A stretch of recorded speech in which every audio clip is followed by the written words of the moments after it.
Afternoon, depending on where you are watching from. You are welcome once again to my life. This is African Folktales with D. On this channel, we talk about different African stories, custom, traditions, and I believe if you are a subscriber, you are used to it already. And if you are not, this is what we do here. And feel free to like, subscribe, and share what we are doing here. So, looking at the topic, tonight we are going to have a chat. I'm going to be telling you about the Nigerian traditional wedding. That is Nigeria wedding tradition. So, according to research and findings here, Africans are known to have the most difficult wedding traditions. Like the process of getting married in Africa as a continent is more difficult compared to the rest of the continents in the world. All right? Because you agree with me that it is in Africa you hear a groom being flogged to ascertain his maturity. You hear a hefty dowry being paid. You hear of a groom jumping over cattle severally, or a groom having to like contest in battle with many other people to ascertain his maturity. Now, it is only in Africa you hear of all these processes when getting married. So, tonight I'm going to be telling you about the Nigerian marriage tradition. So, we are no longer new to this topic, yeah? We already know marriage is a union coming together of a man and woman to become family. So, in Nigeria, there are so many processes that warrant a man to get married to the love of his life, the woman he has chosen. So now, before we delve into the processes, we have to know one thing. In Nigeria, there are three major types of weddings. All right. The first one is the traditional wedding. Okay, that is wedding being done according to custom and tradition. Hi, B330M3, welcome. So we have the traditional wedding, then we have the religious wedding. I'm talking about marriages in Nigeria now. We have three types. We have the traditional wedding, which is done according to custom and tradition. We have the religious wedding, which is either according to Islamic religion or Christianity religion, okay, which are the two major religions in Nigeria. Then the third is statutory marriage, which is court marriage, all right, according to legal laws. So, according to the topic we are discussing tonight, we are going to be focusing on the traditional marriage, okay? So the religious marriage and the court marriage we hold on for today. And guess what? This traditional marriage is actually the most interesting, irrespective of your tribe. As far as Nigeria is concerned, you know, Nigeria, we have up to more than 250 tribes in Nigeria. So in tonight's video, I'm going to be telling you just about, let's say, four major tribes in Nigeria. I'm going to be telling you how the Yoruba traditional marriage is being done. I'm going to be telling you about the Igbo traditional marriage, the Hausa traditional marriage, and if possible, the Efik traditional marriage. So, the first thing we have to consider, if maybe you want to get married in Nigeria to any of these tribes that I've mentioned, or any other tribe at all. Now, the first thing is pre-marriage formalities. You know, unlike other places whereby no much inclination is being considered between both parents before a marriage is being considered, or before a marriage takes place. In Nigeria particularly, the family are fully involved. So first thing we are going to be considering is the pre-marriage formalities, which start with what? Introduction. and it is known among different tradition, different ethnicity, to be the act of knocking of door. That's what they call it traditionally, knocking of door. So now this is a process whereby the groom to be, the man ready to settle down now, will come with his family to meet the lady's family and declare their intention of getting married. All right. Now, this process has nothing to do with the man and the woman that are willing to get married. Okay. The groom to be and the bride to be are left out of it. Now, it is about the family. So, in this process, the knocking of door ceremony, the groom's family will come and meet the bride's family and declare their intention, and they must not come empty-handed. Take note. So if the groom's family are coming to declare their intention known, they will come bearing gifts, and these gifts may be drinks, cola nuts, whatever. Okay. So the parents of the groom or the family of the groom will have to discuss with the family of the bride. So that is the first process in a Nigerian marriage. Next is bride price payment, which is the dowry. All right. So the groom's family will be presented a list of requirements they need to meet before the bride is being given to them. All right, before their proposal is being accepted. So now, this list will require items which varies by culture, such as money, food, clothing, livestock, and drinks. The bride price actually is not like a price tag on the lady. No, it is just a symbol. All right. So if you are getting married in Nigeria and they said you must pay a symbol of value, okay, the most important thing is the list you are being given. Okay, now for example, the list you are given, it may be a set of boxes, all right, clothings, shoes, maybe tuber of yams, maybe livestock. You'll be given list of items you need to buy. All right. And these are the things that will warrant your proposal to be accepted by the bride's family. Otherwise, your proposal will not be accepted.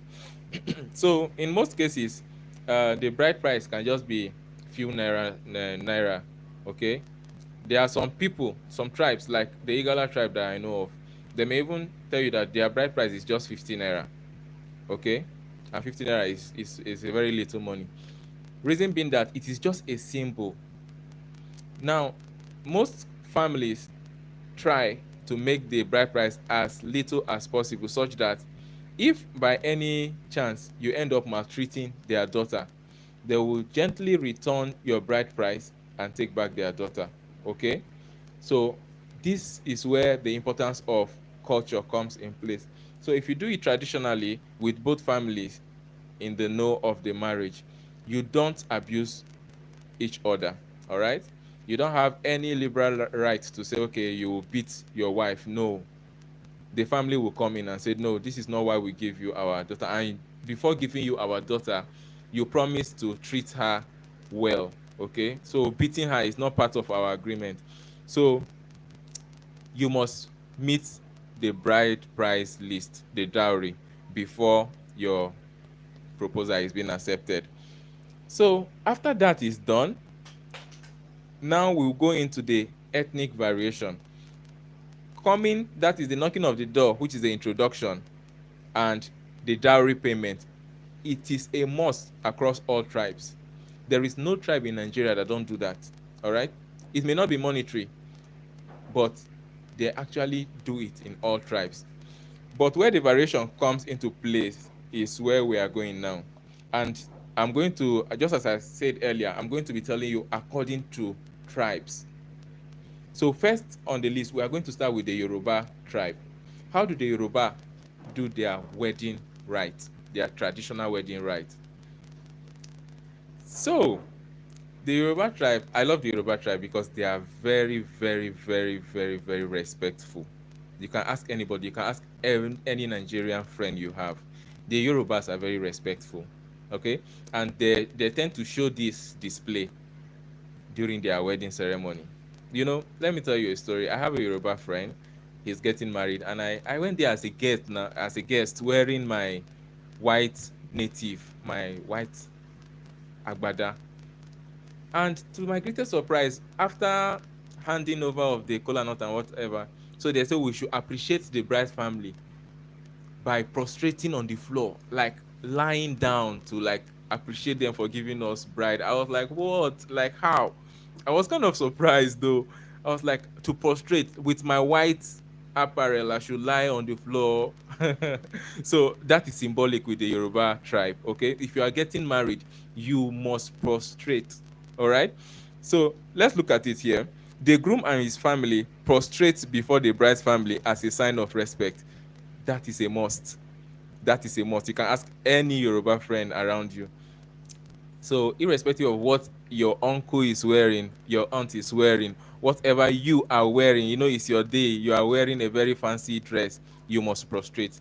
And by prostrating, it's not just like squatting down. No, you must lie on the floor in front of your in-laws to show them respect, to show them that you really appreciate their approval for you to get married to their daughter. All right. Now, there is a spokesman that will serve as go between. He is usually called the Alaga Ijoko in Yoruba. All right. This is the person that guides the ceremony. Okay. He will be the person that will say, okay, the groom's family said we should do this. The groom family greets you, and the groom family saw something in your house and is ready to that kind of person.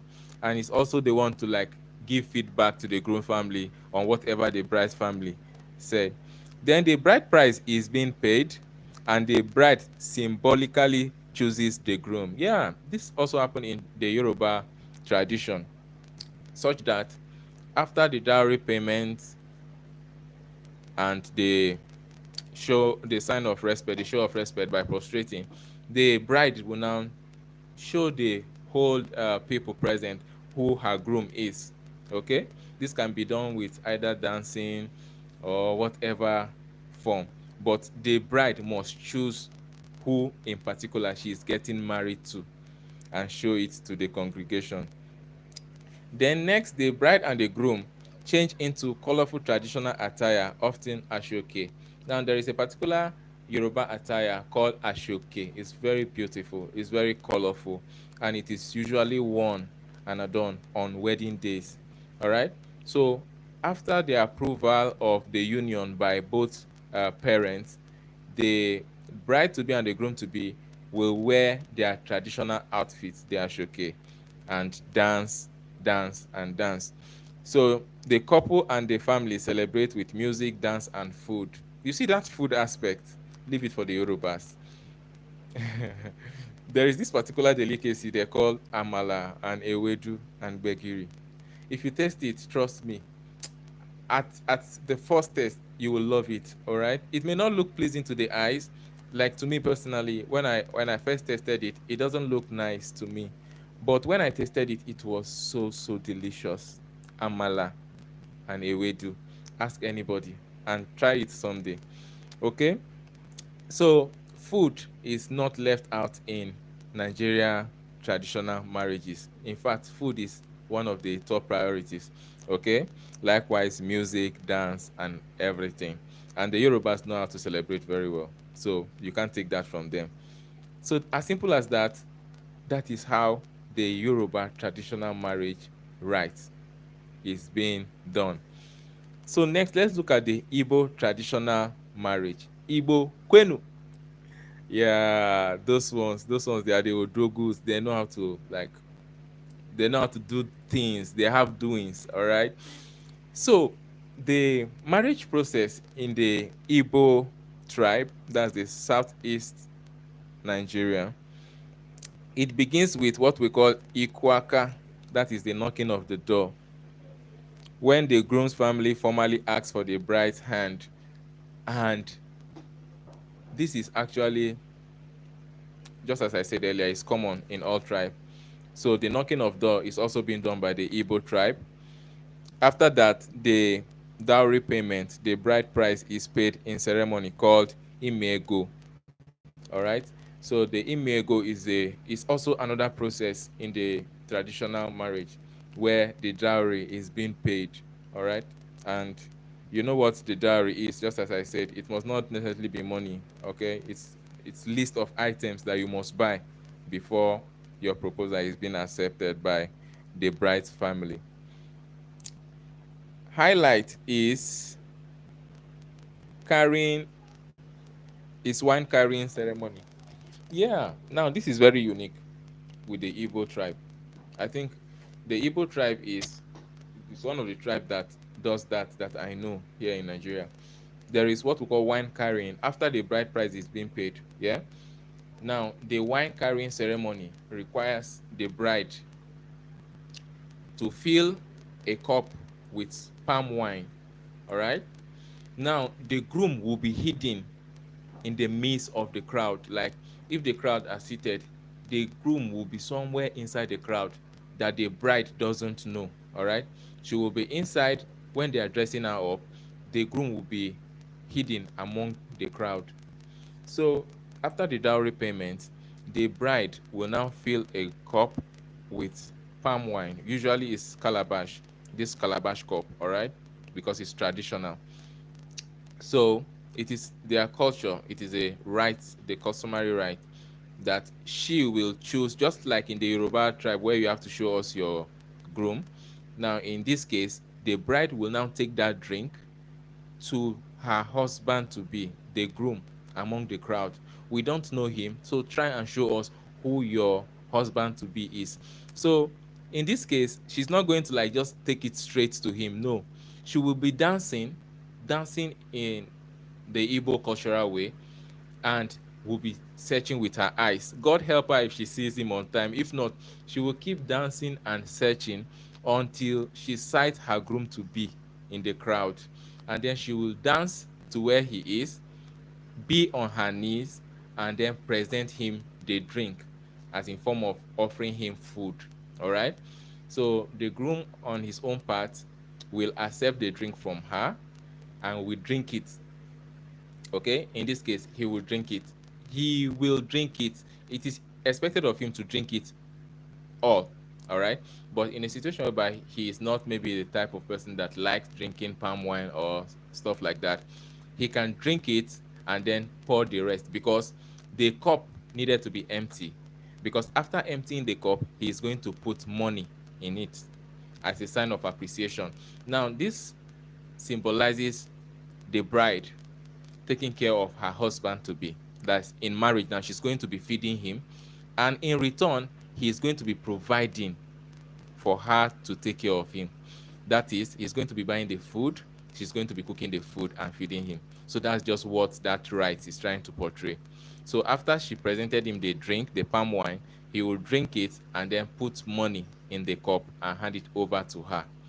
All right, and dance with her to the parent. Okay, so after that is done, signifying her acceptance, the ceremony also include the Igbanku, which is a traditional wine carrying, which I have said, and it ends with a grand feast. Now, this grand feast entail music, dancing, celebration, eating different type of food. You know, the Igbos have variety of soups. I love their food. All right, the Igbos are also good in cooking.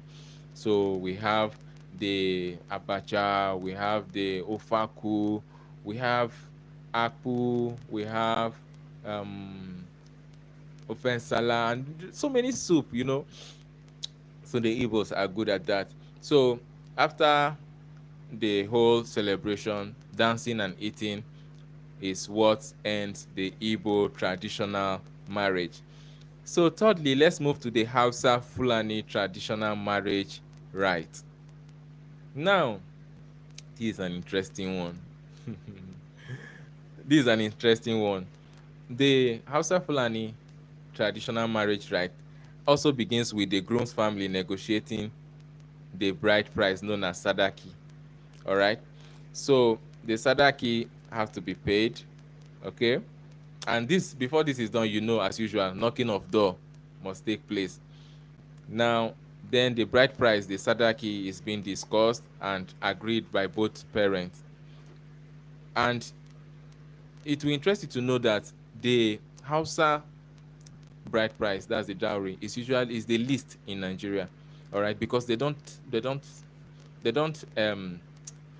inflate their bride price at all. It is very, very, very cheap. All right, so they made it easy. Even the dowry, the least they are going to give you is just something that you can afford, because according to the Islamic rite, because the Hausa and the Fulanis are dominantly the Muslim religion. Okay, so according to Islam, they don't pay heavy dues, heavy dowry, all right, on their daughters. So it's usually very, very affordable. But the interesting thing about the Fulani particularly is, according to their traditional rites, the groom has to be flogged. Yes, the groom has to be flogged, like severely, all right, to show his maturity, that he is matured enough to get married. And this is actually part of the celebration. There is no hard feelings to it. Okay, they all know it is part of it's their culture. Okay, so when being flogged, the groom have this must maintain a smiley face, or must maintain a straight face, chanting like words of victory, bravery. Okay, you must not show any sign of pain. All right, that's talking about the Fulani traditional marriage rite. The groom will be flogged several strokes of cane, but he must not show any sign of pain, to show that yes, he is matured enough to get married. All right, so if you are getting married and as a Fulani guy and they are flogging you, and you are now shouting, screaming, it shows that you are not matured yet. All right, and the bride won't be given to you, but you must maintain this brave look that yes, you are strong, you are not feeling it, you are okay, you are okay. Okay, after some strokes of cane, they will now say, okay, he is ready for marriage. Then before they will proceed. So after the dowry is being paid, which is known as the sadaki, a formal engagement known as kunshi is held, where both families agree to the marriage. Okay, so after the dowry is being agreed upon, the formal arrangement by the parents will also be done. Then the wedding fatia, that's the marriage proper in the Islamic rite, is being done. All right, and it's usually performed by the imam. So in the Hausa and Fulani tradition, the imam joins the couples. All right, the imam joins the couple, and after that is done, before any other thing, even before the groom will see his bride, yeah, they are going to adorn her in very colorful and beautiful dresses. Okay, and then her hands, her palm, and her feet will be decorated, all right, with different design, with a chemical known as lele.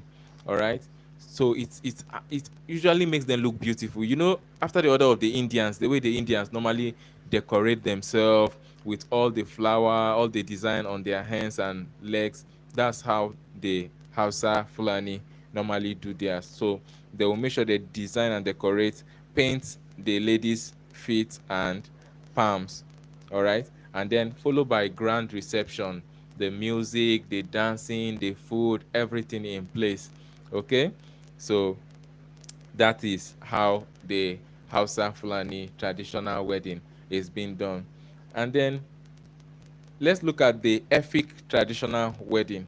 Okay, the Efik traditional wedding, the bride undergoes the fattening room ritual.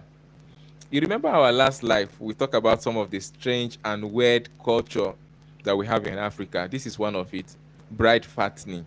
Do you know what that means?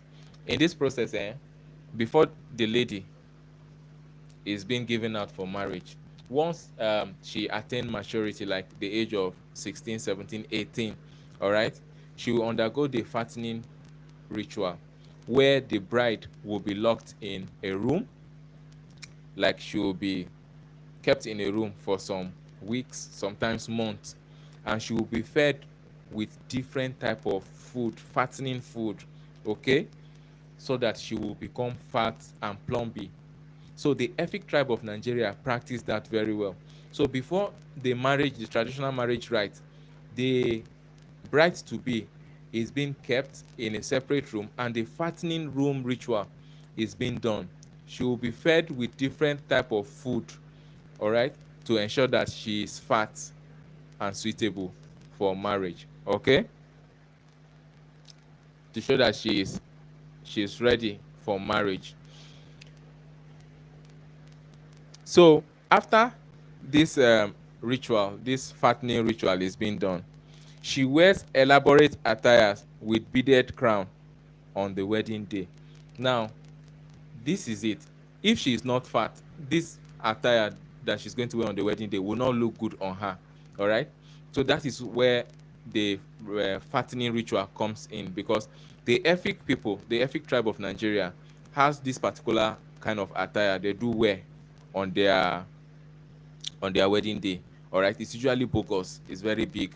So that is why the lady must be chubby and fat so that it will look good on her.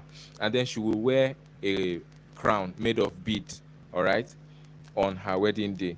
Then the groom performs the traditional dances before he is allowed to take his bride. Yes, the Efik people believe that before you marry their daughter, you must be a very good dancer. So when the bride is out, the groom must dance, dance, dance to the satisfaction of the bride and her people to show that he's a good dancer. If he did not dance well, the bride's parent will not give their daughter to him in marriage. So the groom must be a very good dancer and must dance his way to winning his bride to be. All right.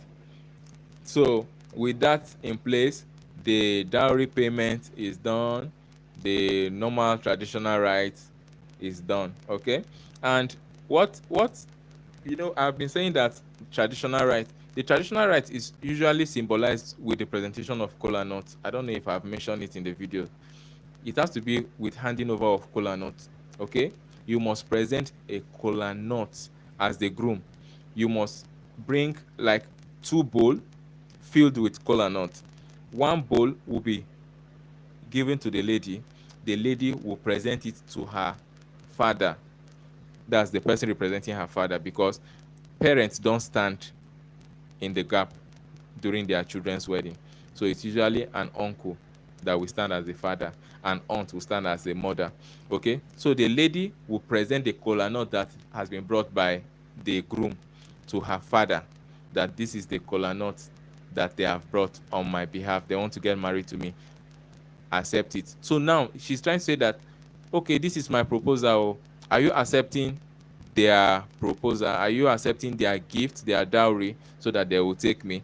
If the father accepts it, that means he's giving her out for marriage. That means she have his blessing. All right. Then after the father must have accepted, together with the drinks, all right, the mother, the person standing for the mother, the bride will now take the second bowl containing the kola nut and present it to the person that is symbolizing the mother. Then the person, if the person said no, that means the wedding is not taking place. So for the traditional marriage to be successful, to be possible, both the bride, bridal parent, that's the bridal father and the bride mother, must accept the kola nut and the drinks presented by the bride to the both parents. Otherwise, the traditional marriage will not take place and she will not have their blessing. So after the presentation of the kola nut and the drinks, the father and the mother of the bride will now bless them. All right, will now bless them and said, okay, this marriage is with their full consent, and they will prosper, they will be fruitful, they will excel, they will lay their blessings on them. Now that is why an African parent will not like to give out their children without the traditional marriage rites, because they see it as an abomination.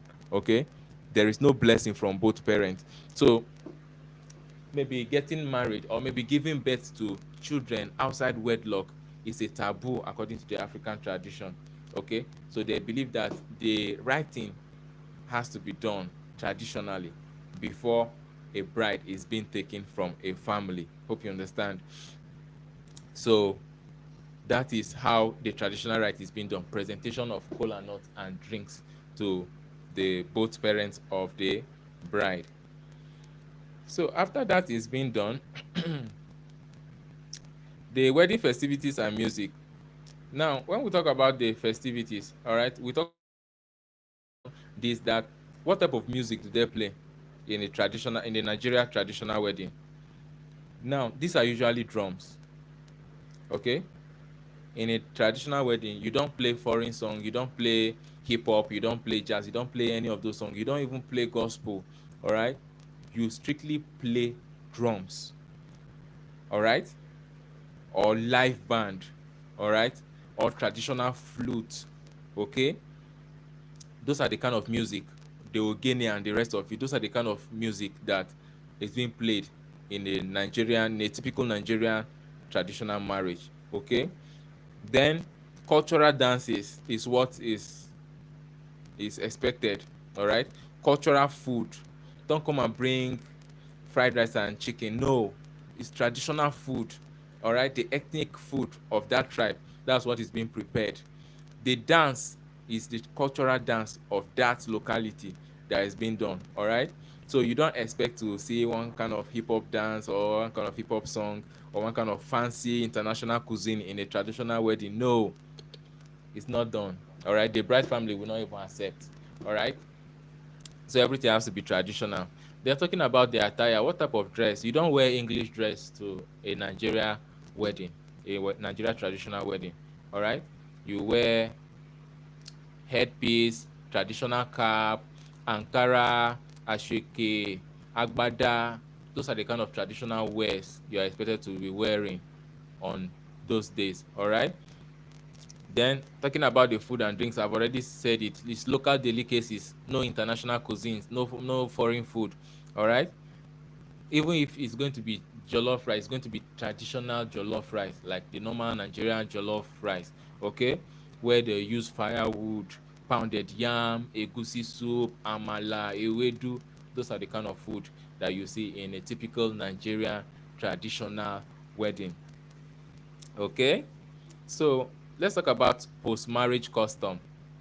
So now, after the marriage has taken place, the traditional marriage has taken place, there are also some other traditional customs that must take place. All right, it's a must. First of it is naming ceremony. Very important. The naming ceremony is the process of you giving a name to your child. Maybe after the wedding, God bless the union with a fruit of the womb. Now you must make it a ceremony, traditional ceremony, to name your child. Okay, so this is done by inquiring from the parents.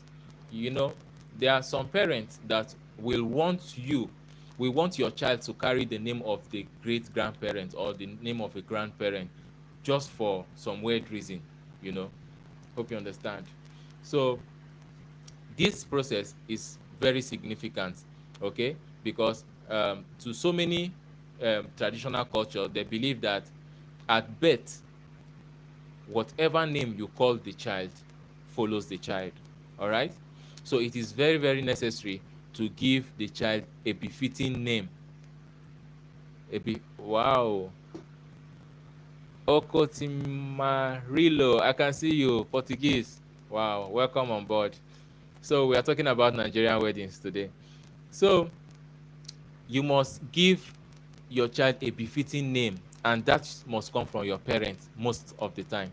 Okay, so if maybe during when the wife is pregnant, maybe there is a loss of a grandparent, all right, or maybe the family lost somebody very dear, they will believe that the person is coming back into existence through the newborn child. So they will name the child after the person that they just lost while the child is still in the womb. Hope you understand. And then maybe if the grandparent maybe was a warrior or maybe a renowned person, a renowned personality, they would like to give the child the name of the grandparent because of that legacy that the grandparent have left behind.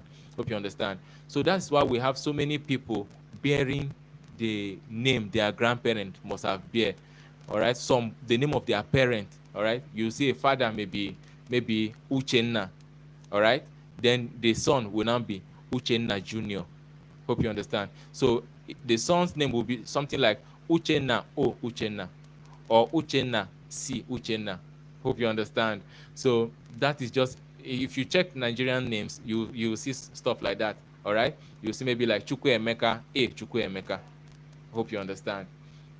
So it's usually like that. So the naming ceremony is very, very important.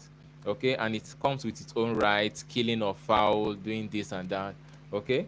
So after that, another one is family integration. Yes, after wedding, after all the traditional rites, it is not like, okay, you have now taken your wife, you will not remember the family again. No, no, no, no, no, no, no. After the wedding, both the family of the groom and that of the bride have integrated. They have become one. Okay? And according to custom and tradition, the groom's family, like the groom younger brother, cannot come to the girl's family and marry again. Okay? It is a taboo. So they are already in-laws, all right? They're already bounded by law, all right? By traditional law to be one family. So wherever the groom's family, any member of the groom's family sees any member of the bride's family, there is a special greeting you must render as a sign of respect, because both families have been integrated together already. Hope you understand. Okay. And another thing is respect for in-laws. There is this particular popular saying, all right, in every traditional wedding in Nigeria, that there is no end to in-lawship. Do you know what that means? In-lawship is just like that's the integration of both families by law, all right, by traditional law. That's coming together of the groom and the bride have integrated both families in law, in traditional law. So wherever you see your in-law after the wedding, you must pay maximum respect, all right. And then it is expected of the groom to visit the bride's family periodically from time to time, and by so doing he must present gifts, because don't say because I have paid dowry, I'm done, I'm not going to give any gift. No, no, there is no end to in-lawship. Okay, so the groom must consistently pay homage to the bride's family by visiting and bearing gifts. Okay, continuously. And these gifts ranges from foodstuffs, bag of rice, tuber of yam, then clothing, you know, can buy drinks for the father, just sign of respect. Okay, so the groom will visit his in-laws from time to time as a form of respect, to show respect to them, that yes, he really appreciates them giving their daughter to him in marriage. Hope you understand. So this is very, very, very important. And now let's talk about circumstances that will warrant the parents, the girl's parent, that's the parents of the bride, to take back their daughter. It is very, very possible. Hope you understand. Don't say because I've paid dowry, that means she is mine, I can do to her whatever I wish. No, no, no, no. It's not done in Africa. No, it's not done in Africa at all. And mind you, the bride is not a slave. She also have liberty to communicate with her parents at her will. Okay. So in a situation whereby after marriage, after all the traditional rites, the bride now notice that you are not the kind of person she thought you were. Like maybe you are a woman beater, maybe you are a cheat, maybe you have hidden secrets, like you have a wife without her knowing, wife and children, maybe you have a family elsewhere. Okay, maybe you are a woman beater, you beat her from time to time, on every little misunderstanding you abuse her physically. The moment the girl, that's the bride now, pick her phone and call the parent that this man that I got married to is beating me, is maltreating me, they will send council of elders to come and take their daughter back. All right, now take note. If this council of elders now, that symbolizes the bridal family, comes to the man's house, they will say, we are here to pick our daughter. This is what we had. Now, he has no right, all right, because the marriage is being done culturally. There are so many sacrifices being made. So he has no right to be aggressive and say, no, she's not going anywhere. No, he has no right. So the moment the elders presented themselves, now note, elders, not the girl's younger brothers, or, it's not youthful something. It is according to tradition. So the elders will go visit his house and said, this is a report we had from our daughter, it's not a good one. And her parents sent us as council of elders to come and pick their daughter. The girl's father or mother will not be among the elders that will go. All right.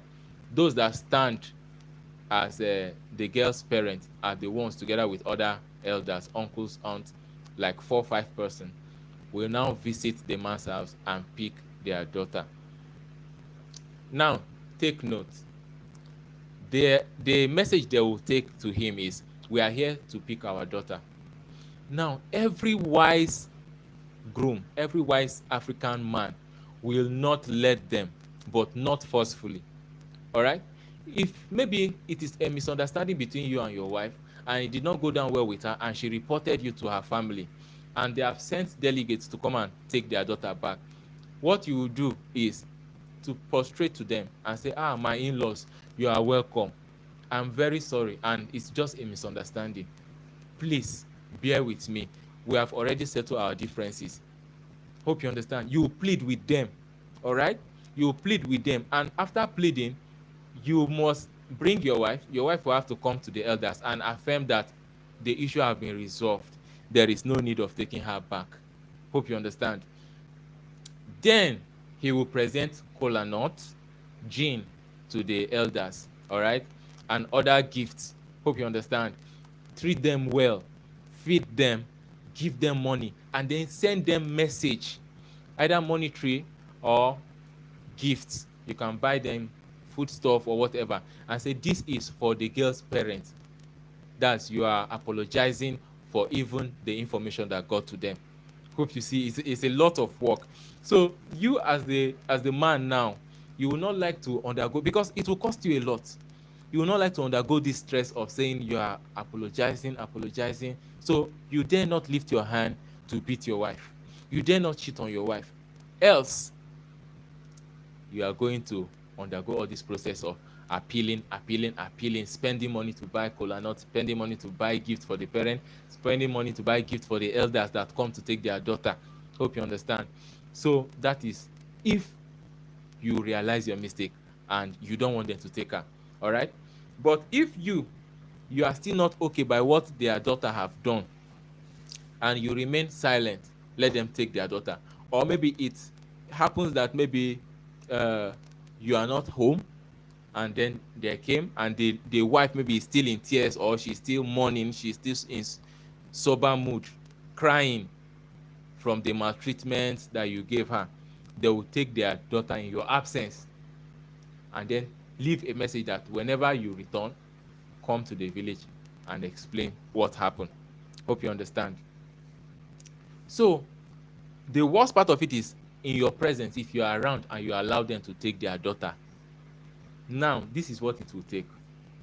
If maybe you later realize your mistake and you want to go and have your wife back, you will carry out another traditional marriage rite.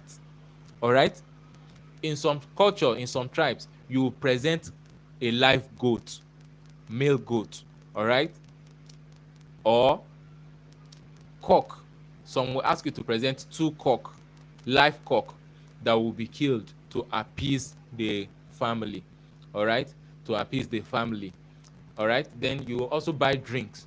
It will just be like a mini festivity again, just for having a broken home, a slight broken home that you want to come and make things alright. Hope you understand.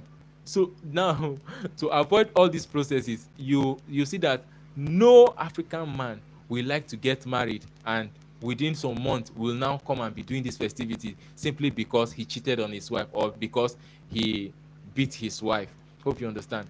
So these processes, these are the things that will warrant the parents to send delegates to come and take their daughter. Don't beat her. Don't starve her like starve her, don't keep her without food or drinks, okay, then don't cheat on her. Okay, so these are the three major factors that you must abide by as a man. Don't do these three things. If not, if the report gets to her kinsmen, they are going to take their daughter back. Then it is now left for you to appease. And remember, I told you that the dowry is usually very little. Imagine if the dowry is just 1,000 naira. They will take back their daughter and give you your 1,000 naira and say, this is the dowry you pay on her. All right. So when next you are coming now, you have to pay another dowry, and all the celebration, all the things you need to buy must be in place. Hope you understand. So to avoid all this, African men have to abide by these three factors very well. Okay, now let's look at how modern civilization influences uh, Nigerian traditional marriage. One is the interethnic marriage. Yes, interethnic marriage. Now, this is very, very common, and it is very, very acceptable as far as Nigeria is concerned. Okay? Interethnic marriage is maybe if you are of tribe A, you can get married to a lady of tribe B. Okay? It is allowed, interethnic. But the only thing there is it is quite difficult, because to synergize understanding between both culture, it's not about both family now, it's about both culture. Imagine if an Igbo man is getting married to an maybe to an Igala girl or an Hausa girl. Now the wedding tradition, the culture and tradition of the Igbo tribe is quite different from that of the Hausa tribe, or that of the Yoruba tribe, or that of the Efik tribe. Okay, so now this makes interethnic marriage more interesting and more complicating. All right. Hey, you are free to ask, Zulumo. You are free to ask. The comment section is open for anyone to ask any question. All right, you can make it interactive. Ask any question. I'm here to answer you. Then from India, wow, nice to have you here from India. Ask your question. I'm with you.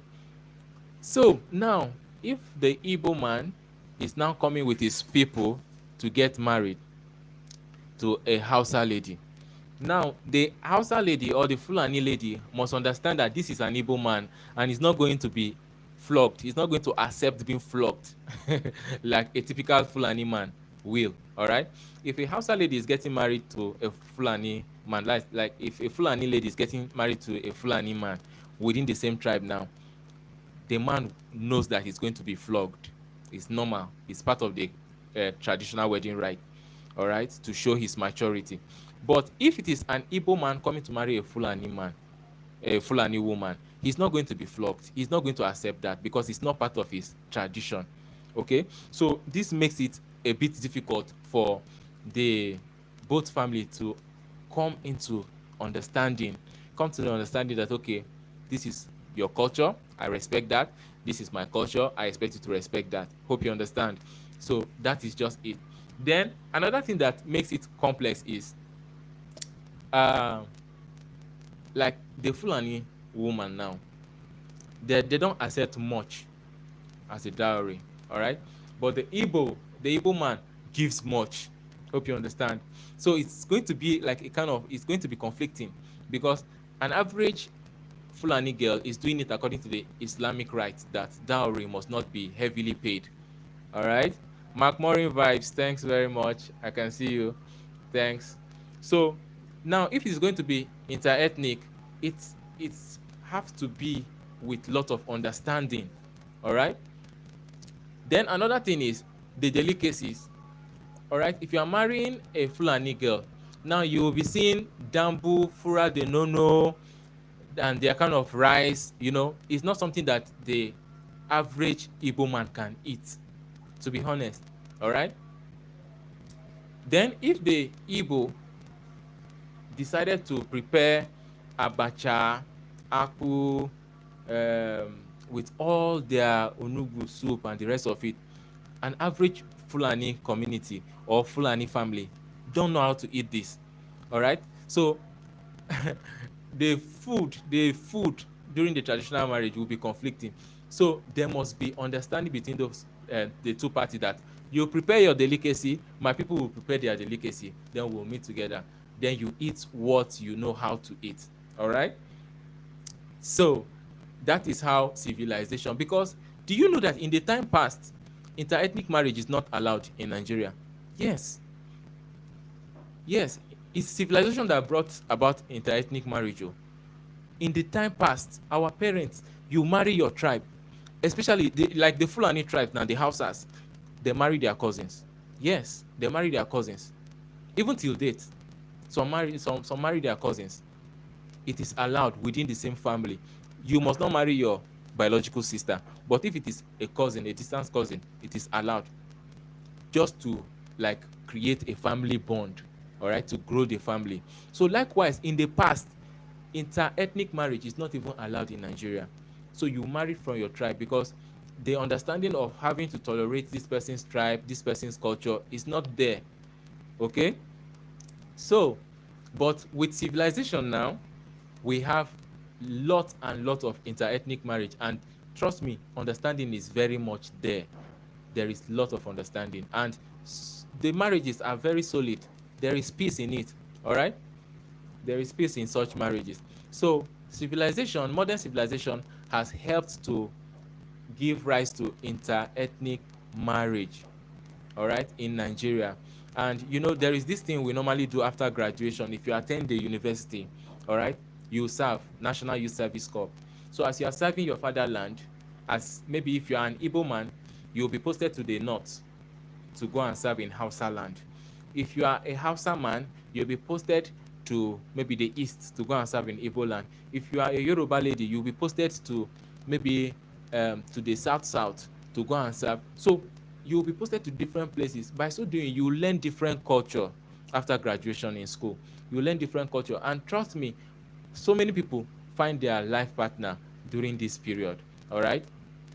So interethnic marriage is very much allowed in Nigeria. So Charles Koga is asking, will a child be removed from the home if the father abuses his wife in front of the child? Wow. Will a child be removed from the home if the father abuses his wife in front of the child? That is very deep, and I must tell you that it's totally based on culture and tradition. All right. It's based on culture and tradition. Now, if you got married to a lady traditionally without doing the customary that's the court wedding, according to culture and tradition, the child belongs to the man. Hope you get it. The child belongs to the man. All right. So even in a case whereby, even if it is divorce, like it's not like a minor quarrel that you are just taking back your daughter, waiting for the man to come and apologize with his people. No. Even if maybe the marriage is not working anymore, and maybe not even a child, maybe there are 3 children in the marriage, the wife have given birth to 3. As far as there is no religious marriage or court marriage attached to the traditional marriage, the woman is at liberty to live without the child. She will live, and leaving the child with the children with her husband. Hope you understand. So she is not, no, it is more like the man is the one paying the dowry. All right. He's the one paying the dowry. So the woman is to submit to him with her body, with her resources, and with fruits that come from her. All right. So in a case of maybe misunderstanding that ensued between both parents, I have seen a scenario, even it happens to my cousin brother. All right. The marriage is not working, like the lady is cheating, blah blah blah blah blah blah blah. Before you know, the lady have to like take the children and run away. Hope you understand, in his absence. But when he got back, he have to find her wherever she is and take back his children. Then the divorce took place according to culture and tradition. So if the marriage is not working, the woman must not take the children away. If the council of elders from the bride's family are coming to take their daughter, they are not taking them with the children. All right. They are not taking them with the children. The children remain with the man. All right. So that is how it's been done. Hope I'm able to answer your question, Charles. But just as I said earlier, it's according to culture and tradition. All right. There are some cultures that may vary from what I'm saying. And if we have Nigerians in the life, you can comment how it's been done in your tribe, in your tradition, because culture is people ways of life, so it varies from culture, from tribe to tribe. So how is it done? If we have Nigerian on this live, please tell us in the comment section. If a marriage is not working between the man and the woman, at separation, will the wife be returned to the parent together with the children, or the children remains with the man if the marriage is not working? To the best of my knowledge, the children remains with the man while the woman goes to her parent. All right. So that is the best of my knowledge. So next is, we are talking about how modern civilization influences the Nigeria traditional marriage. So now, next is, I'm from UK. Okay, McMurray vibes. Thank you. But you are still free to tell us, if you are in UK and you are a Nigerian, you can still tell us if marriage doesn't work. All right. How is it done? Like, if the council of elders from the bride's family are coming to take their daughter home, are they taking with the children in your own culture? Are they taking the children back together with the bride, or they are leaving the children with the man and then taking their daughter only? So according to my knowledge, according to my culture and tradition, the children remain with the man. Only the woman will be taken back. So that is it. So aside from inter-ethnic marriage, modern civilization also affects Nigerian traditional marriage through religious and civil wedding. Yes. Do you know that currently in Nigeria, hardly will you have a traditional wedding without a religious wedding? At least a religious wedding. What do I mean? After all the traditional rites, as I have explained, the presentation of kola nut, the knocking of door, the this, the that, after you have been given the wife traditionally, it is expected of you, of the both couple now, to solidify the wedding in a religious wedding. It can be Islamic, it can be Christianity. You must do one of it to solidify it. Okay? So the couple now will exchange vows. All right? And then a certificate of marriage will be issued to the couple. Okay? And then sermon will be preached. The couple will be, in fact, do you know that time will fail us for me to start telling you about how the religious wedding are being done? Okay? Because if you want to marry in a religious setting, you don't just go to the church and say, I want to get married. No. You must pass through tests. All right? They must make sure that your genotype match. All right? You don't expect AS and AS to come to the church and say they want to get married and the pastor will approve. No. They will not approve. All right? So your genotype must match. You must not be AS. Let's say AS will be fine. Hope you understand. So you must undergo test. Then you must carry out pregnancy test. You must not be pregnant. If not, no pastor will accept that to join you. All right? Then pregnancy test will be there. Another thing is you must undergo counseling class. All right? They will counsel you. You have to understand marriage is something that you've not been into before. So you must understand what it entails. Okay? You must understand what it entails. So you undergo series of coaching by married people that already have the experience. All right? You will be taught what marriage is all about. You will be counseled. You will be guided. You will be told the do's and the don'ts. Hope you understand. So after that is done, then you choose a particular date.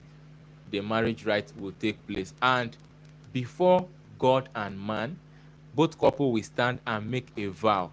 All right? You will make a vow to stick to each other in sickness and in health, this, that. You must make a vow from the depth of your heart. All right? Hope you understand. After that, you sign a certificate. Okay, McMurray Vibe said traditionally, her people will come for their daughter alone, but personally, from me, I guess it is agreement between the both couple. Okay, that was beautiful. That was beautiful. And it's true. According to my tradition, my culture as well, they will come for their daughter alone. All right, they will come for their daughter alone. But if it can be negotiated, I know of some culture where the girl child will be given to the woman. All right, the man will hold on to the male child. And then in some culture as well, if we have maybe two male children in the, or maybe four male children in the marriage, the groom will take two, the bride will take two, possibly. All right, but in my own culture, the children, all children, even if they are 10, remain with the man. Hope you understand. So thank you, Mark. Maureen Vibes, thanks for that input. So as I was saying, the modern civilization infused religious wedding alongside civil wedding, that's court wedding, to the traditional wedding. So this is why in Nigeria presently, you will see when a man got married traditionally to a woman, they will still go ahead and choose a date for the religious wedding, either in the church or in the mosque. They will do that again. And then some will still go ahead to do the third wedding, which is the civil wedding in the court. All right.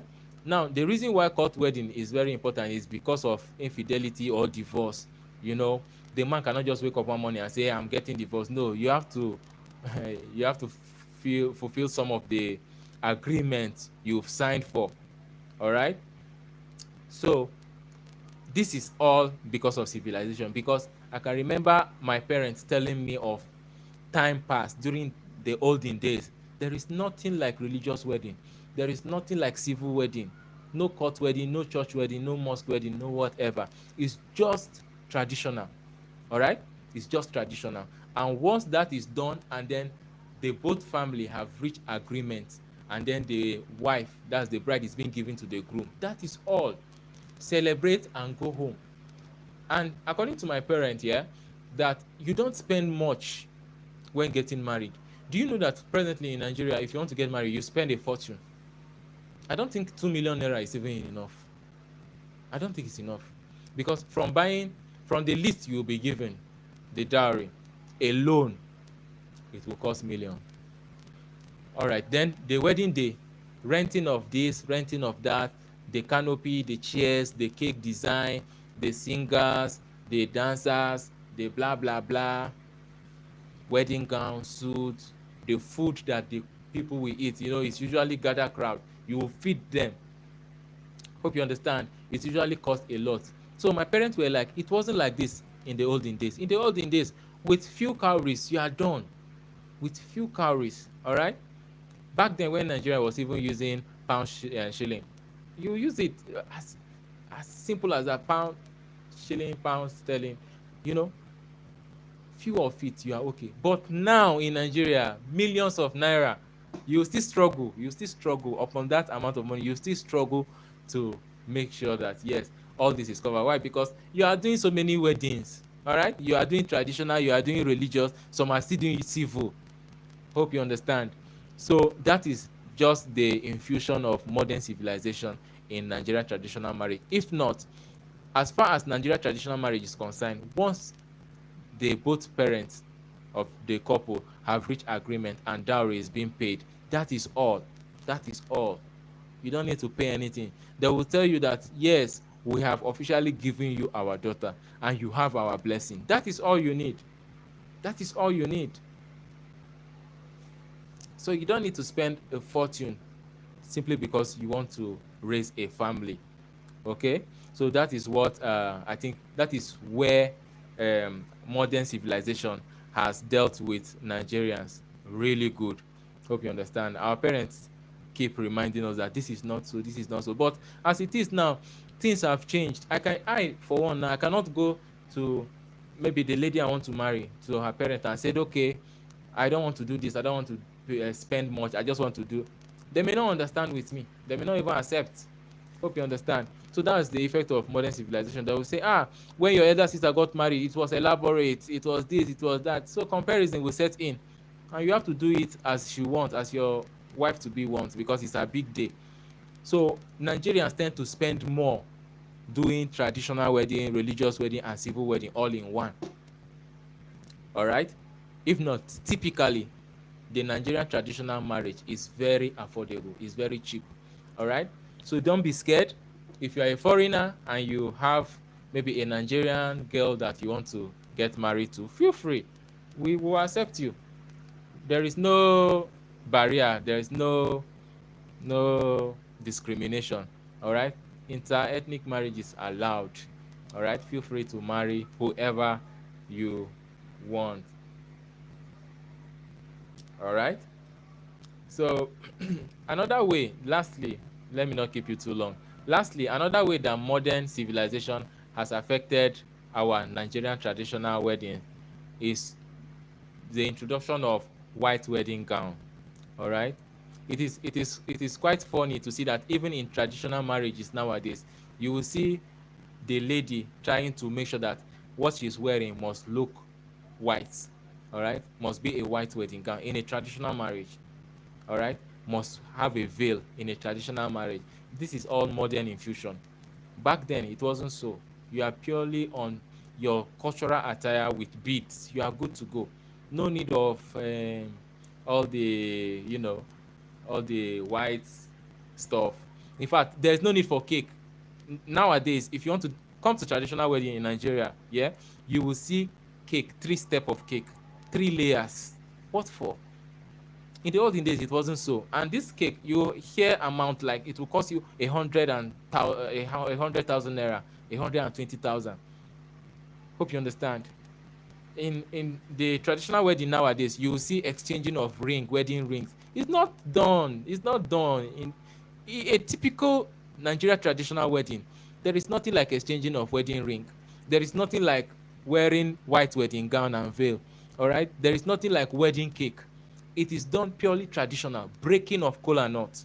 All right, presenting of palm wine, not modern wine, palm wine to your husband to be. So in a way, modern civilization has crept into our traditional wedding. That is just it. But that does not mean that we don't have a typical traditional wedding. So many tribes do typical traditional wedding. They will tell you, we don't want to see cake on that day. We don't want modern music. We don't want modern outfit. This is what we want. And you have to play by the rules. They are the one giving you the bride. So if you don't play according to their rules, it's your loss. I hope you understand. So that is how uh, modern civilization has affected our Nigerian traditional wedding. I'm still in the comment section. Zulumo Homsu from India, you say you are going to ask a question. I've been waiting for your question. Oh, I did not see it. All right. So that notwithstanding, in case maybe you are no longer on the live, whenever you are online, please drop your question. And whoever is watching this, if you have question, please feel free to drop it in the comment section. I will be here to answer all your questions. We can learn from each other. And another thing is, please, if you want us to discuss this topic again, maybe you want to be my guest, just let me know. All right, just notify me. My mail is on my channel, so that I can add you up as a guest, so that we can discuss this. You know, it's a very interesting topic. Marriage right, culture and tradition is very, very interesting. All right. And I will still talk to one or two of my friends. I think we can have two of us discussing this. Hope you understand. So with this, we have come to the end of today's live. Please, Nigerian culture is very sweet and it's very beautiful. We want to have you in Nigeria. Feel free to come and marry our daughters. Feel free to come and marry our men. We will give you for free and we will teach you our culture and tradition. It's very easy. You are going to learn it and you are going to love it. Do have a wonderful night rest. From Nigeria, from me is bye bye.